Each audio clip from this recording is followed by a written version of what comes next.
बंधू श्री चरण श्री गुरूंचे बोला सद्गुरु बाबा हरदेव सिंहजी महाराज की जय। परमादरणीय सत्कार्य गुरुरूप प्यारी सासंगत प्रेमाने बोला सासंगत जी। आनंद आहे की निमित्त आहे? या दोन, एक वधू आणि एक वर आहे, लग्न झालं आणि त्यात निमित्त कोणी वेगवेगळे कार्यक्रम ठेवतात. यांनी या सत्संगचा कार्यक्रमाचं आयोजन केलं. नाही तरी आम्ही पाहिलेलं आहे, वरात असते, आताही कानावर आवाज येतोय कसा तरी, डीजे लावला जातो, वेळेचं भान राहत नाही, सिर्फ बताया जाता है कहा जाता है बजाओ, कितने बजे पता नाही, प्रेमाने बोला. आता 9:20 झाले, प्रेमाने बोला. आता दासलाही वाटत होतं को रे चालून द्यावा, पण आता जेवढा आवाज खाली गेला म्हटल्यावर कसं काय बजाव म्हणायचं. या सासंगजी समर्थ सद्गुरु बाबा हरदेवाची असीम पावन कृपा आहे. जगाच्या कानाकोपऱ्यामध्ये जर पाहिलं तर अलग अलग प्रकारची भक्ती सगळे जण करत असतात. वेगवेगळ्या मार्गाने जीवनामध्ये सुख प्राप्तीचा प्रयत्न सगळे करत असतात, पण शाश्वत सुखाच्या कडे कोणी जाण्याचा प्रयत्न करत नाही. शाश्वत सुख नेमकं काय आहे हेच लोकांच्या लक्षात येत नाही. प्रत्येकाला वाटतं जीवनामध्ये सुख यावं, पण फक्त भौतिक सुख कुठपर्यंत आहे? लग्न झालं दोघांचं, काकाजी आले होते, महात्मा नागोडीजी होते, सगळे म्हणायचे सर चला लग्नाला, पण मुंबईवरून काही महात्मा येणार होते, त्यामुळे दासला लग्नाला येता आलं नाही. लग्न झालं की बरेचसे नवऱ्याचे मित्र नवरीच्या मैत्रिणी एकत्र येतात, म्हणतात घ्या नाव. आता या दोघांनी काही नाव घेतलंच नाही आल्यापासून तरी. पण दासला एका लग्नात जाण्याचा योग आला होता, आणि लग्न झाल्यानंतर आम्ही आग्रह केला, म्हणलं घ्या नाव. त्यांनी फार सुंदर नाव घेतलं होतं.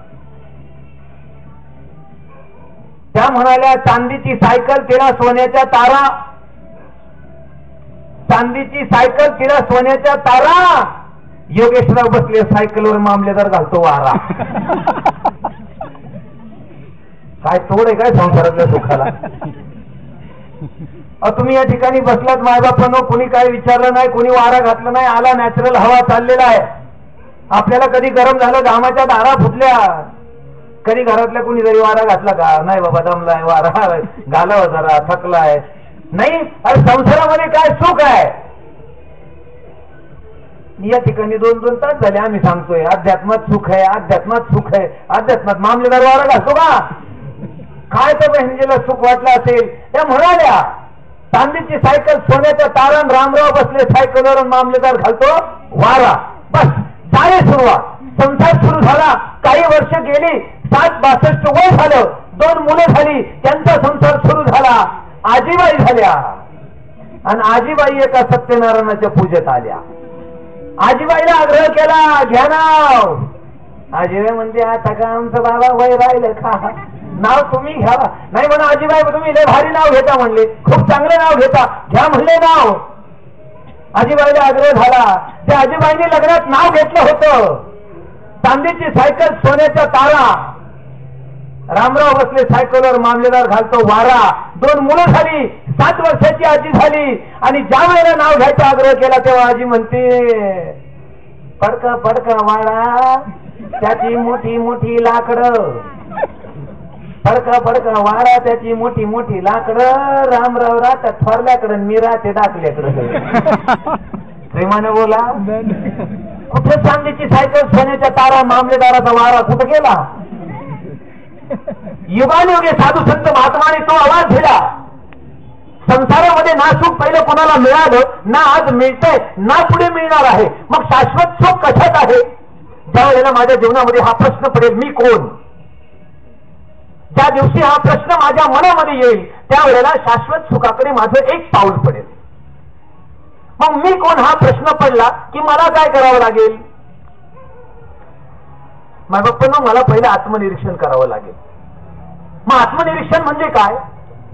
मी बोलतो कुणाच्या सत्तेमुळे, याच्यामध्ये आत्मा आहे म्हणून, मी चालतो कुणाच्या सत्तेमुळे, याच्यामध्ये आत्मा आहे म्हणून.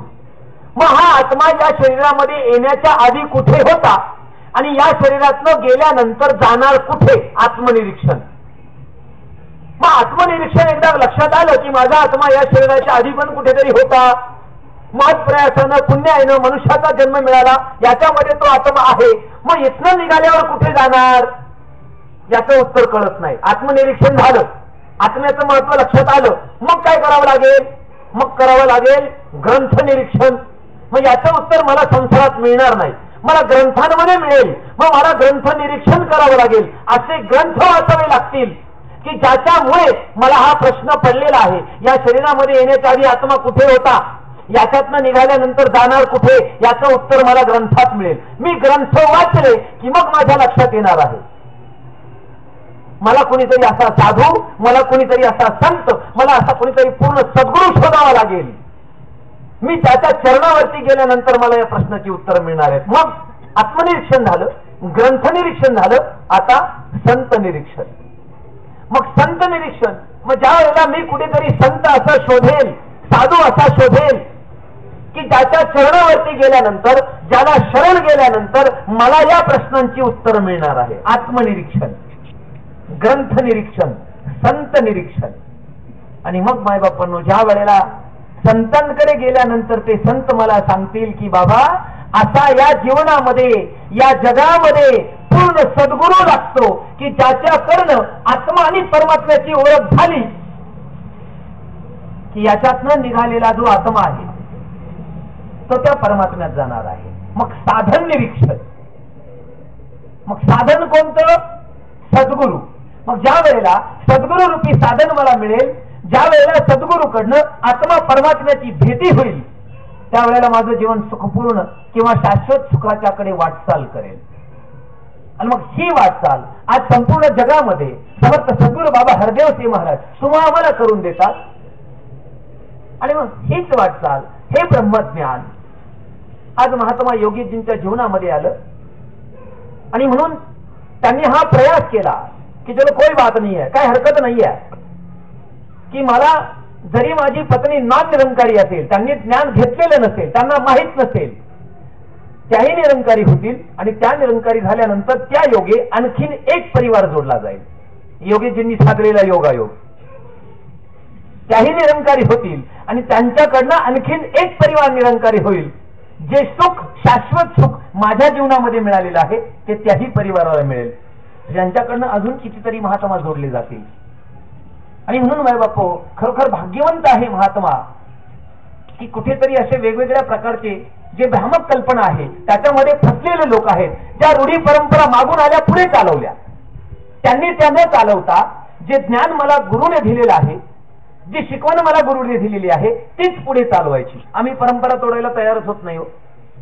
दोन आंधळे होते पती पत्नी, कुठेतरी काहीतरी उदरनिर्वाहाचं साधन शोधायचे, भीक मागायचे, काय मिळेल ते. आणि दुसऱ्या दिवशी आपल्या सकाळी उठले की ती बिचारी अंध होती. सकाळी आपली उठली की ते त्यांना ती प्रॅक्टिस झालेली होती, चूल पेटवायची आणि त्याच्यावरती बसल्या बसल्या भाकरी करायची. 3 भाकरी करायची आणि जेवायला बसल्या का 2च भेटायच्या. ते म्हणजे करताना 3 भाकरी केल्या आणि जेवताना 2च कशा. पहिल्या दिवशी म्हणले जाऊ दे, झालं असेल काहीतरी चुकून. दुसऱ्या दिवशी बसले, 3 भाकरी केल्या, जेवायला बसले 2च भाकरी. ती म्हणाली खाऊ करताना मी 3 भाकरी खाल्ल्या, तुम्ही गुपचूप एखादी खाली काय. तो म्हणला नाही बा, मी तर पाहिलं पण नाही. आता तो आंधळा ती आंधळी, काय माहितीच नाही. शेवटी चौथ्या दिवशी पुन्हा तोच प्रकार, करताना 3 भाकरी केल्या, जेवायला बसली 2च भाकरी, झालं करायकडे बांधून सुरू. ती म्हणायची तुम्ही गुपचूप खाली, मला दिसत नाही, त्याचा फायदा करतो. मला तरी कुठे दिसते, मला का माहिती तू किती भाकरी केल्या.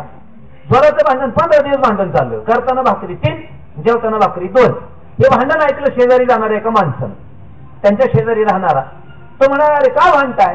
तेव्हा ती सांगू लागली अहो काय सांगायचं. म्हणले करताना भाकरी मी 3 करते, हे गुपचूप खाते, 2च भाकरी असतात. ते म्हणले बरं भांडू नका, उद्या भाकरी करताना मला बोलवा.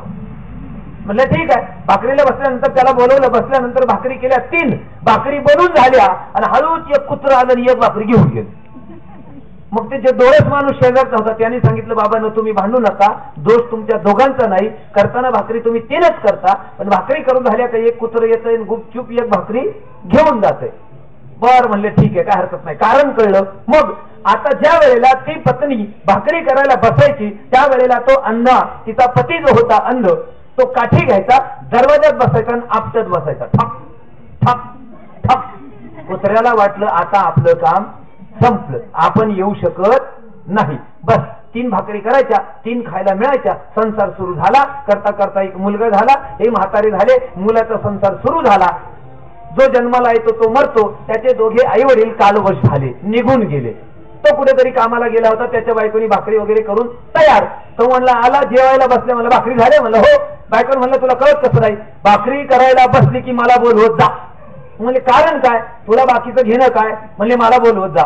ठीक आहे म्हणले, उद्यापासून. आता भाकरी करायचा वेळ झाला की ते नवऱ्याला म्हणले, हो या माझी वेळ झाली. झाली का, आलो म्हणला. म्हणलं एक काठी आण. म्हणले कशाला, तुला बाकीचं करायचं काय, काठी आण. काठी घेऊन दरवाज्यात बसून बायकोला म्हणला, आता भाकरी सुरू कर. भाकरी तिने सुरू केल्या आणि यांनी काठी आपटायला सुरुवात केली. ती म्हणली, बा आता मलाही दिसतंय यालाही दिसतंय, हे काठी का आपटते. ती म्हणजे, अहो तुम्ही काठी का आपटता. तो म्हणला, तू बावळट आहे, तुला कळत नाही, आमच्या घराण्याची परंपरा आहे, पत्नी भाकरी करायला बसली की पत्नी दारात काठी आपटीत बसते. त्याने कधी आपल्या बापाला विचारलं की बाबा तू काठी आपटतो, कारण काय. अरे ते आंधळे होते, कर्मधर्म संयोगाने तुला तर डोळे आलेले आहेत, पण कधी विचारलंच नाही हे का करायचं. मागून आलेलं आहे, आम्ही पुढे चालवायचं, तेवढंच माहिती आहे, काय गरज नाही ना. पण समर्थ सद्गुरू बाबा हरदेवांना ठकठक आमची संपून टाकली. रीती रिवाज परंपरा रूढी परंपरा ज्या कालबाह्य झालेल्या आहेत, चांगल्या आहेत, त्या चालवायला हरकत नाहीये, पण अशा कितीतरी कालबाह्य झालेल्या आहेत ते आम्ही पुढे चालवत आलेलो आहे. भक्ती आमचे पंजोबा आजोबा जे काय करत होते त्याच भक्तीच्या परंपरा आम्ही पुढे चालवायच्या का. साधू संतांने सांगितलं काय, आम्ही करतो काय, या गोष्टी ज्या वेळेला आमच्या लक्षात येत नाही त्यावेळेला कुठेतरी आम्हाला दुःखाला सामोरं जावं लागतं. आणि म्हणून आम्ही देवाच्या मनाजोगा परमार्थ कधी करत नाही, आम्ही आमच्या मनाच्या जोगा परमार्थ करतो. ज्या वेळेला मी देवाच्या मनाजोगा परमार्थ करेल त्यावेळेला माझ्या जीवनामध्ये सुख समाधान आणि आनंद प्राप्त होईल. मग माझ्या मनाजोगा परमार्थ करायचा म्हणजे नेमकं काय करायचं. साधू संत सद्गुरूला शरण गेले, ज्या वेळेला आम्ही सुद्धा सद्गुरूला शरण जाऊ त्याच वेळेला माझ्या जीवनामध्ये सुख आणि समाधान येणार आहे, त्याच वेळेला माझ्या जीवनामध्ये शाश्वत सुखाची प्राप्ती होणार आहे. पण माय बाप्पा कोणी ऐकतच नाहीये.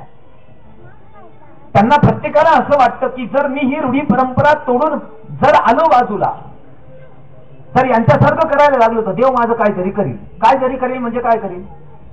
देव काय कोणी हिटलर आहे तुमचं वाईट करायला. आमच्या ही गोष्ट लक्षात येत नाही. प्रत्येकाच्या मनात भीती, देव माझं वाईट करेल. अरे देव वाईट कशासाठी करेल. देव कधी कुणाचं वाईट करत नाहीये. आमची वृत्ती, आमचं कर्म जे आहे ते वाईट किंवा चांगलं करत असतं.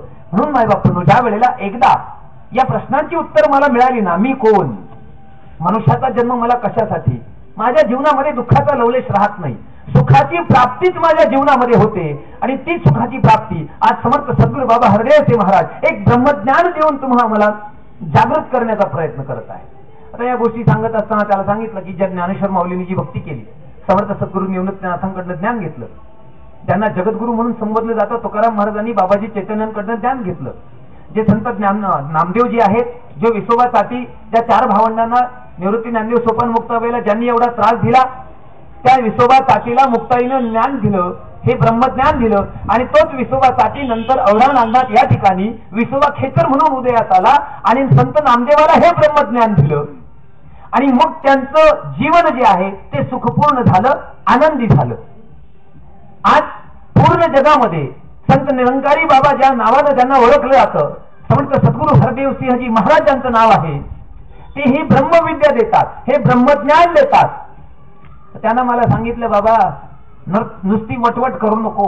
ज्याला ब्रह्मज्ञान मिळतं, ज्याला हा ब्रह्म पाहायला मिळतं, तो वटवट करीत नाही, तो माईक हातात घेऊन सांगत नाही, तो मौन व्रत धारण करतो. म्हणलं कसं काय. तर म्हणलं हे बघ, भात शिजताना कधी पाहिला. म्हणलं हो पाहिलाय. म्हणलं आवाज कसा करतं. म्हणलं येतो कसा तरी आवाज. तर म्हणलं तसं नाही, भात शिजायला ठेवलं ना की त्याचा आवाज येतो, रटमट रटमट रटमट रटमट रटमट. तर मला ही तुमची रटमट चालली, काही अर्थ नाही म्हणला रटमट करण्यात, बोलण्यात उपयोग नाही. ज्या वेळेला तुम्हाला हे ब्रह्म पाहायला मिळतं त्यावेळेला वटवट बडबड थांबली जाते, तो मौन व्रत धारण करतो. हे तुमची रटमट जर चालूच राहायची तर कसं चालूच राहिली आहे, आम्ही कसं समजावं तुम्हाला ही ब्रह्मज्ञान प्राप्त झालेलं आहे? मला रटमट होते बाबा, पण तुझ्या एक गोष्ट लक्षात आली का? ज्या वेळेला तो भात शिजून पक्का होतो त्यावेळेला रटमट बंद होते. मग आता आमची खिचडी, भात रूपी खिचडी आमच्या सद्गुरूने चुलीवर ठेवली, गॅसवर ठेवली, त्याला आज चालू आहे, रटमट चालू आहे. काय रटमट आहे आमची? हे ब्रह्मविद्या, हे ब्रह्मज्ञान, हा परमपिता परमात्मा आम्हाला पाहायला मिळाला, तुमच्या जीवनामध्ये ते सुख समाधान येवो, शाश्वत सुखाची प्राप्ती येवो, हे सांगणं आमचं कर्तव्य आहे. ज्या वेळेला तुम्ही सगळे सुखी होताल, तुम्ही हे ब्रह्मज्ञान घेताल, आम्हाला रटमट करण्याची आवश्यकता आहे? आम्ही शिजून पक्व होणार आणि मग मौन व्रत धारण करणार. पण जोपर्यंत तुमची खिचडी आता आम्ही चुलीवर ठेवत नाही तोपर्यंत आम्हाला रटमट करावीच लागणार आहे. कमीत कमी आम्ही चुलीवर तरी गेलो, गॅसवर तरी गेलो, पण तुम्ही अजून जमिनीवरतीच आहात. तुम्हाला जमिनीवर कधी ठेवायचं? तुमचा पण भात कधीतरी शिजवायला ठेवलाच पाहिजे. ज्या वेळेला तुम्ही पण रटमट करताल त्याच वेळेला एक दिवस कधी ना कधीतरी शिजून पक्के होताल. आणि म्हणून आज समर्थ सद्गुरू बाबा हरदेवानं ही ब्रह्मविद्या आम्हाला दिलेली आहे.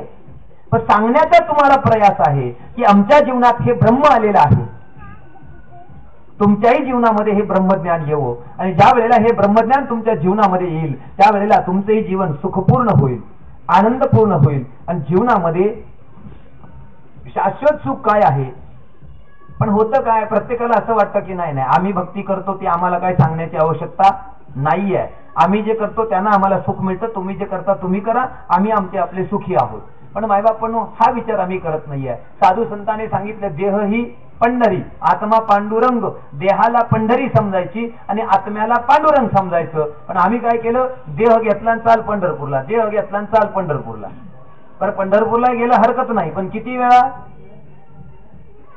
साधू संतांनी सांगितलं काय आणि आम्ही करतो काय? आणि त्याच्यामुळे मायबापांनो जीवनामध्ये शाश्वत सुखाची प्राप्ती आम्हाला होत नाही. आज पंढरपूरला जातात, चांगली गोष्ट आहे. आळंदीची यात्रा असेल, आळंदीला जातात, चांगली गोष्ट आहे. आता पंढरपूरवरून ज्या वेळेला हे सगळे साधू संत मायबाप येतील त्यावेळेला प्रसाद म्हणून काय आणतात? लाही आणतात. मग एकदा पंढरपूरला जायचं, शाश्वत सुखाची प्राप्ती करायची, प्रसाद रूपी लाही आणायची, प्रत्येकाला द्यायची. प्रसाद रूपी लाही आम्हाला काय सांगते? जनाबाईने सांगितलं, बीज भाजून केली लाही आणि जन्म मरण आम्हा नाही. प्रसाद लाहीचा आणतो तो त्यांना देतो, ते प्रतीक आहे असं व्हा. बीज भाजलं की लाही तयार होते, बीज पेरलं तर उगतं, लाही पेरली तर उगल का? एक प्रतीक आहे. आम्हाला सांगितलं असं व्हा, पुनरपी जननम पुनरपी मरणम या चक्रामध्ये अडकू नका. आम्ही लक्ष दिलं नाही हो. सालोसाल रखे खयाल, जायचं, प्रसाद आणायचा, द्यायचा. पण साधू संतांनी सांगितलं ना काय केलं पाहिजे. नाही लक्षात आलं, बरं ठीक आहे, नाही लक्षात आलं तर प्रत्येक संस्कृती आम्हाला शिक्षा देते. आता जसं महात्मांचं लग्न झालं, आता लग्न झाल्यानंतर सगळ्यात महत्वाचं असतं पहा, तिथे सुद्धा आम्हाला शिकवण दिली. त्या लग्नामध्ये सुद्धा जोपर्यंत तुमच्या जीवनामध्ये समर्थ असा सद्गुरू येत नाही तोपर्यंत तुमचं जीवन सुखमय सुंदर होत नाही. कोणी लक्ष दिलं नाही.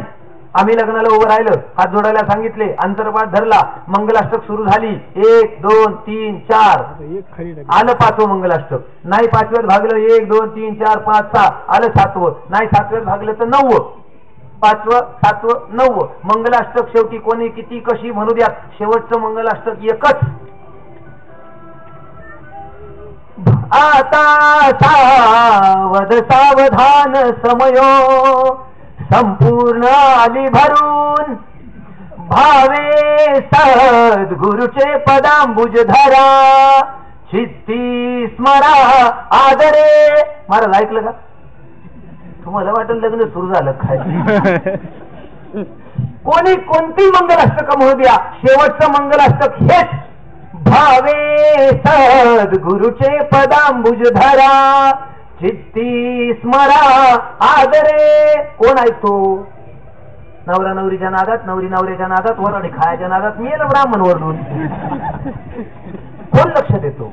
मायबापांनो प्रत्येक संस्कृती भारताची ना प्रत्येक कृतीतनं सांगते, प्रत्येक धड्यातनं सांगते, सद्गुरूला जोपर्यंत शरण जात नाही तोपर्यंत जीवन सुखमय सुंदर होत नाही. बरं जाऊ द्या, हे मंगलाष्टक शेवटी आहे. सुरुवातीला काय देतो एकमेकाला? अक्षता. अक्षता का द्यायच्या? तांदूळ असतं, तांदूळ रूपी अक्षता असतात, हातात द्यायच्या. आणि शेवट सावधान म्हटलं का टाकायचं. सावधान तर नाहीच कळलं, पण अक्षता तरी टाकून कळल. लग्नात बसलो तर बाबाला विचारलं, म्हणलं बाबा या अक्षता का टाकायच्या? बाबाने काही लक्ष दिलं नाही. पुन्हा एकदा विचारलं, म्हणलं बाबा सांगा की अक्षता का टाकायच्या? तर बाबाने असं खालून वर निहाळलं, उत्तर काय नाही दिलं. परत विचारलं, बाबा सांगा की? बाबाने असं व्हायला म्हणलं, लोक माझ्या आजीने टाकल्या, माझ्या बापाने टाकल्या, मी पण टाकतो, तू पण टाक. का टाकायच्या? बाबाला नाही माहिती. परंपरा, बापाने काठी आपटली, पोरांनी आपटलीच पाहिजे. कारण माहित नाही. मायबापांनो तांदूळ, अक्षता रूपी तांदूळ टाकतो. का तांदूळ टाकतो? जर आम्हाला भात जमिनीत पेरायचा असेल तर तांदूळ पेरावं लागतं की साळ पेरावी लागती? झोपले का काय? तू किती करू वाटवाट, आम्ही आपलं निवारगड. अरे तांदूळ पेरला जातो की साळ पेरली जाते? साळी सहित तांदूळ पेरला जातो. साळ काढून तांदूळ जर पेरला तर उगवत नाही. म्हणून अक्षता रूपी आशीर्वाद आहे. असं व्हा, असं व्हा. असं व्हा म्हणजे काय? पुनरपी जननम पुनरपी मरणम या फेऱ्यामध्ये अडकू नका, असा सद्गुरू. बरं अक्षता नाही समजले म्हणून ते ब्राह्मण ओरडतो, भावे सद्गुरूचे पदांबुजू धरा. ते कोणी ऐकत नाही. राड गाडग जीवनाचं चालू.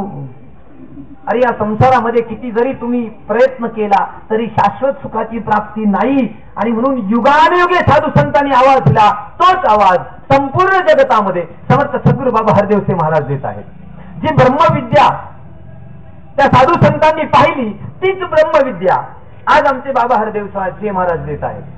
का प्रत्येकाला वाटतं किंवा नवीन नवीन प्रत्येकाला किंवा जे सत्संग चालू असेल ऐकणारा लांब लांब ऐकतात ते म्हणजे यांचं काम काय? कळाना ना वळाना कोणून तरी आलीत पोरण सांगतात आणि परत त्याच्यात काही हरकत नाही. महाराष्ट्रातला बाबा असला तर ठीक, कुठे तरी दाढी पगडीवाला पंजाबातून पकडून आला म्हणलं घ्या आमचं ज्ञान.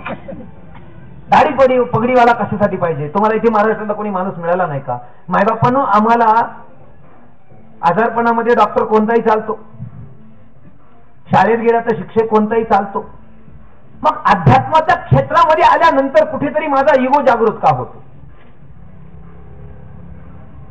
प्रत्येकाला हे का कळत नाहीये हेच समजत नाहीये. माझा अहंकार जोपर्यंत अडवा आहे ना तोपर्यंत मायबापांनो शाश्वत सुखाची प्राप्ती मला होऊ शकणार नाहीये. आणि म्हणून साधू संत महात्मानं सांगितलं, शरीर उत्तम चांगले, शरीर सुखाचे घुसुले, शरीरे होय साध्य केले, शरीरे साधिले परब्रह्म.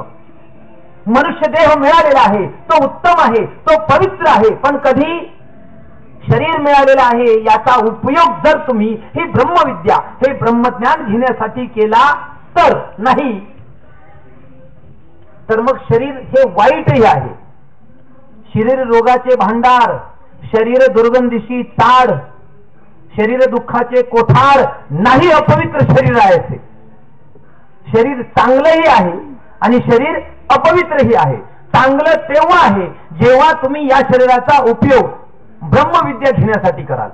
असा कोणता आत्मा निघणार आणि कुठेतरी पुन्हा दुसऱ्या शरीरामध्ये जाणार, प्राण्याच्या किंवा पक्षाच्या.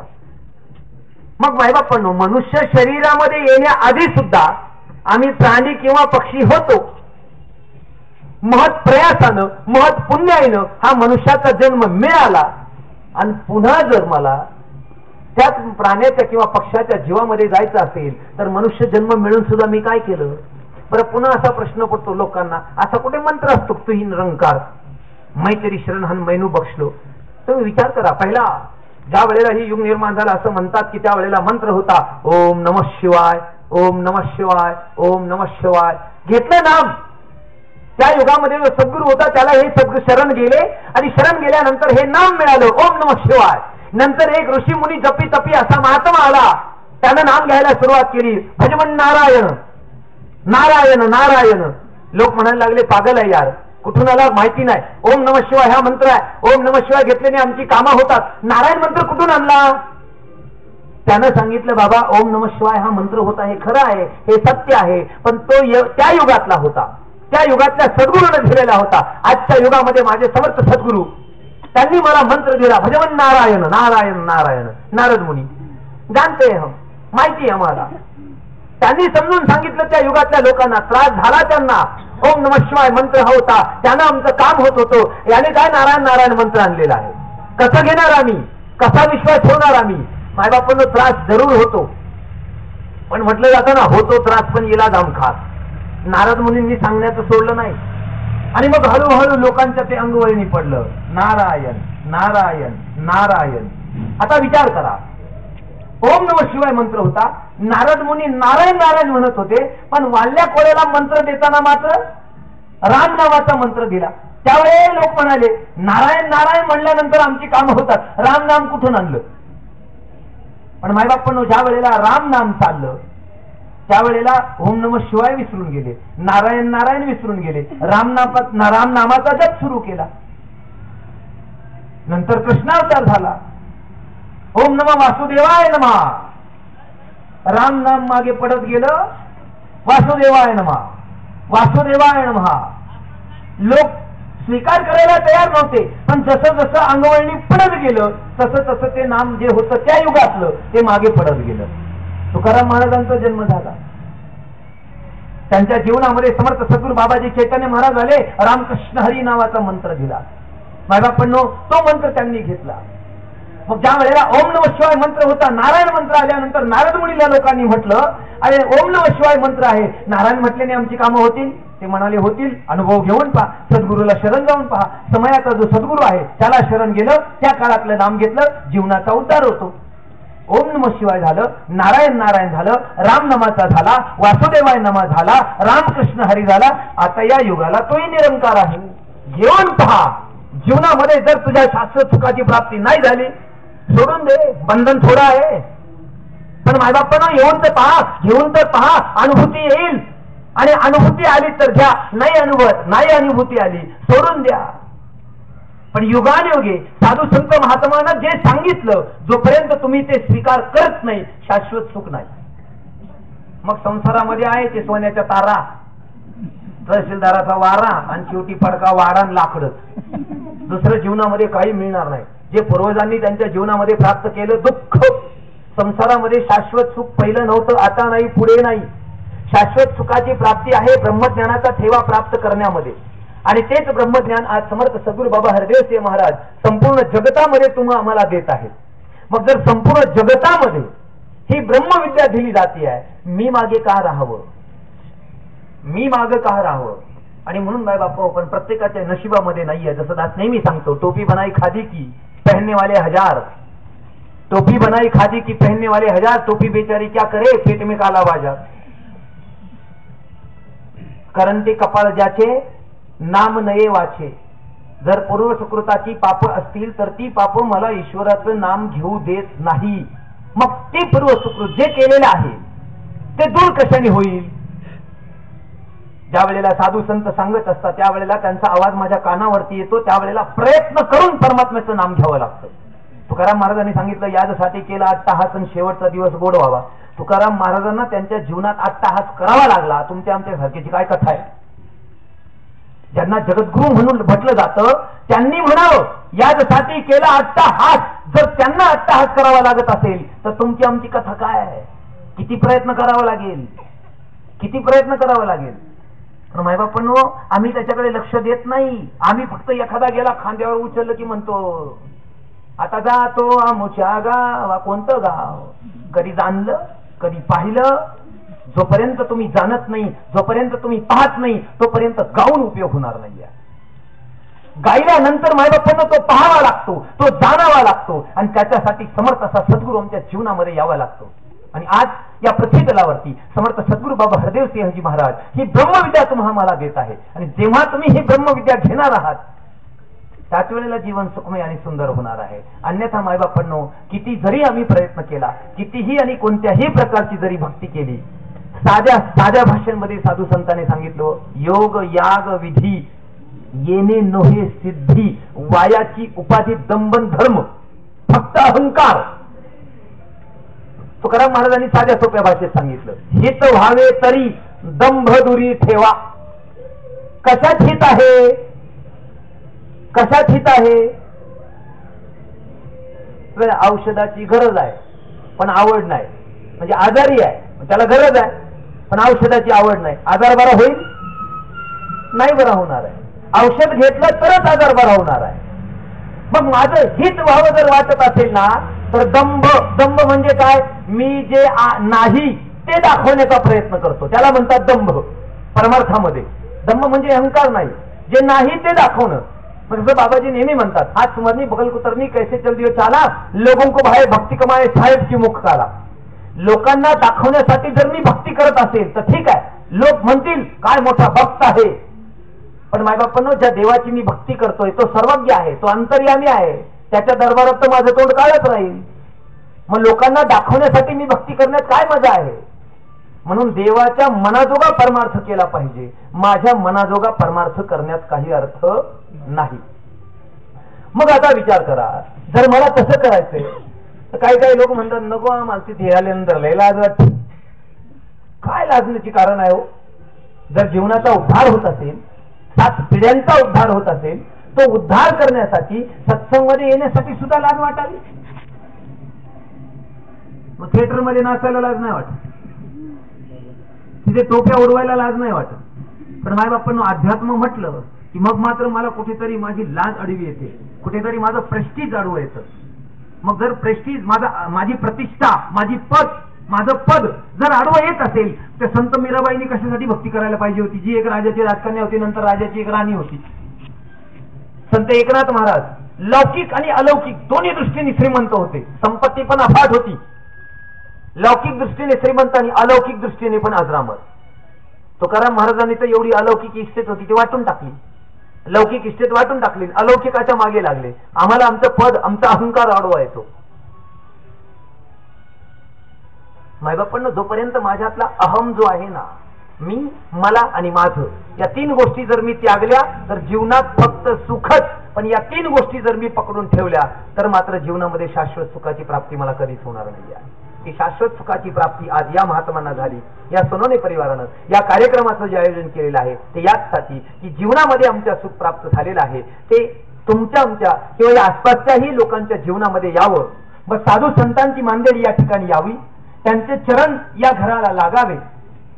बस एकमेकाला आशीर्वाद द्यायचे, एकमेकाचे आशीर्वाद घ्यायचे आणि पुढे आपलं जीवन त्या आशीर्वादाच्याही ताकदीवरती चालू ठेवायचं. जीवनामध्ये आशीर्वादानं सुख येतं, ते घ्यायचे आणि द्यायचे आणि तो आनंद सोहळा बस आमच्या जीवनामध्ये, या घरामध्ये यावा, यासाठी हा अट्टहास आहे.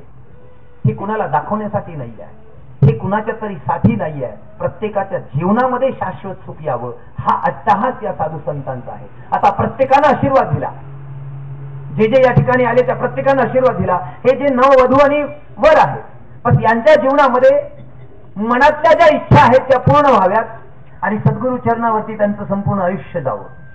प्रत्येकाने आशीर्वाद दिला, तो आशीर्वाद फळाला येणारच.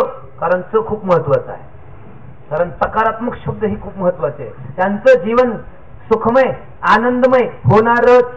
कारण यशवंतराव चव्हाण मुख्यमंत्री होते त्यावेळेला हे प्रत्ययात्रे वगैरे जे गेले त्यांना निवेदन दिलं, महाराष्ट्रासह मुंबईसह महाराष्ट्र स्वतंत्र झालाच पाहिजे. त्यांनी सांगितलं मुंबईसह महाराष्ट्र स्वतंत्र झालाच. मग यशवंतराव चव्हाण त्या प्रत्ययात्रेची वगैरे जे मंडळ होतं त्यांना म्हटले झाला पाहिजे हे मला कळतंय हो, पण च कशासाठी झालाच पाहिजे, झाला पाहिजे पण झालाच. ते म्हणले यशवंतराव चव्हाण साहेब तुमच्या चव्हाण नावातला च जर काढून टाकलं तर काय राहत, काय अर्थ राहतो का त्याला. झालाच म्हणजे यांचं जीवन सुखपूर्ण आनंदपूर्ण होणार नाही, होणारच. हे सकारात्मक शब्द आहे. समर्थ सद्गुरूच्या चरणावरती आल्यानंतर मायबापांनो शाश्वत सुख मिळणारच. तेवढा विश्वास माझ्या समर्थ अशा सद्गुरूवरती पाहिजे. आणि मग मायबापांनो फक्त एकच गोष्ट लक्षात ठेवायची की जशी एक आई होती, पती वारलेले होते, लहान मुलगा होता, संपूर्ण जीवन इतकी सेवा केली, एवढं त्या मुलासाठी केलं. पण मायबापांनो जसा जसा मोठा होत गेला तशी तशी संगत चुकीची लागली. पुढे पुढे जसा जवान झाला तसे तसे मायबापांनो असे काही मित्र मिळाले, ते दारूच्या आहारी गेलेले. मग हाही त्यांच्या आहारी गेला. जरा मध्यम परिस्थितीतला होता, त्यामुळे काय होतं नव्हतं ते सगळं संपत आणायचा प्रयत्न चालला होता त्याचा. आई कितीतरी परीने सांगत होती पण आईचं सुद्धा ऐकलं नाही. शेवटी माय माऊली आई आहे ती, त्यांनी असा निश्चय केला की याची दारू सोडवायची. आणि मग मायबापांनो होतं नव्हतं ते सगळं त्याच्यासाठी विकलं आणि हळूहळू त्याचा इलाज केला. आणि एक दिवस असा आला की त्याची दारू बंद झाली. बंद झाल्यानंतर त्या संध्याकाळी त्या माऊलीला एवढा आनंद झाला ती एवढी सुखाने चैनीने झोपली. पण सकाळी ज्या वेळेला उठून त्या मुलाला उठवण्याचा प्रयत्न करते मायबापांनो, त्यावेळेला तो ज्या वेळेला उठला त्याला उभंच राहता येत नव्हतं. त्याच्या शरीराचा थरकाप व्हायचा. आता ज्यांनी पाहिली असेल एखाद्याची अवस्था त्याला हे चांगलं माहिती असेल. ज्याला 24 घंटे घ्यायची सवय आहे ते सकाळी उठल्यानंतर उतारा घेतल्याशिवाय उभं राहू शकत. आता त्याला उभंच राहता येईना. दारू तर त्याची सोडवली, दारू तर त्याची बंद केली, पण उभं राहिलं का मटकन खाली बसायचं. त्या माऊलीला काही कळायचं ना. तिने डॉक्टरकडे नेलं. डॉक्टरला विचारलं तेव्हा डॉक्टर म्हणले की मावशी तुम्ही याला जोपर्यंत थोडी देत नाही तोपर्यंत हे उभं राहणार. दारू सोडवण्यासाठी त्या माऊलींनी जीवाचा आटापिटा केला. होतं नव्हतं ते सगळं विकलं. आता पाजायची तरी कुठून पैसेच नाही राहिले. मग ती माऊली धुनी भांडी करू लागली आणि जी चिल्लर मिळेल त्या चिल्लर मधून ती थोडीशी दारू आणायची, त्याला पाजायची आणि अशा प्रकारे त्याचं जीवन चालवायची. प्रेमानं बोला. आम्हाला पण नशा होतीच की. कुणाला संपत्तीची होती, कुणाला गाडी बंगल्याची होती, कुणाला मीपणाची होती, कुणाला पदाची होती. पण मायबापांनो आमच्या कुणी ना कुणीतरी महत् प्रयासानं आमची सगळी नशा सोडवलेली आहे. समर्थ अशा सद्गुरूच्या चरणावरती आणलेलं आहे. ही ब्रह्मविद्या मला मिळालेली आहे. बस सकाळी उठल्यानंतर मायबापांनो तीच एक ताकद, तेच एक प्रेम, तीच एक भक्ती माझ्यामध्ये राहिली पाहिजे. पण जर मायबापांनो मला उभंच राहता येत नसेल, मला पुन्हा जर कोणतं तरी पद, माझी संपत्ती, माझी गाडी, माझा बंगला जर आड येत असेल तर मायबापांनो पुन्हा मग आमच्या घरच्यांना चिल्लर जमा करूनच काहीतरी द्यावं लागणार आहे. समर्थ सद्गुरू बाबा हरदेवाच्या चरणावरती आम्ही आलेलो आहोत. जे माझं मी पण आहे, मी, मला आणि माझं या 3 गोष्टी ज्या वेळेला मी त्यागणार आहे त्यावेळेला माझं जीवन सुखमय सुंदर होणार आहे. पुन्हा पुन्हा तुमच्या चरणावरती दास विनंती करेल. साधू संतांनी जो सद्गुरू आमच्या जीवनामध्ये केला, या निराकार परमपिता परमात्म्याला आपलंच केलं. आज संपूर्ण जगतामध्ये निरंकारी बाबा हरदेव सिंहजी महाराज हा एक निराकार परमपिता परमात्मा तुम्हाला मला दाखवत आहे आणि जीवन सुखमय आणि सुंदर करत आहे. या पुन्हा एकदा समर्थ सद्गुरू बाबा हरदेवाच्या या निराकाराच्या चरणावरती एक प्रार्थना करूया. या परिवाराचं, या नववधूवराचं आयुष्य सुखपूर्ण, आनंदपूर्ण साधू संतांच्या चरणावरती समर्थ अशा सद्गुरूच्या या निराकार परमपिता परमात्म्याच्या स्मरणामध्ये जावं.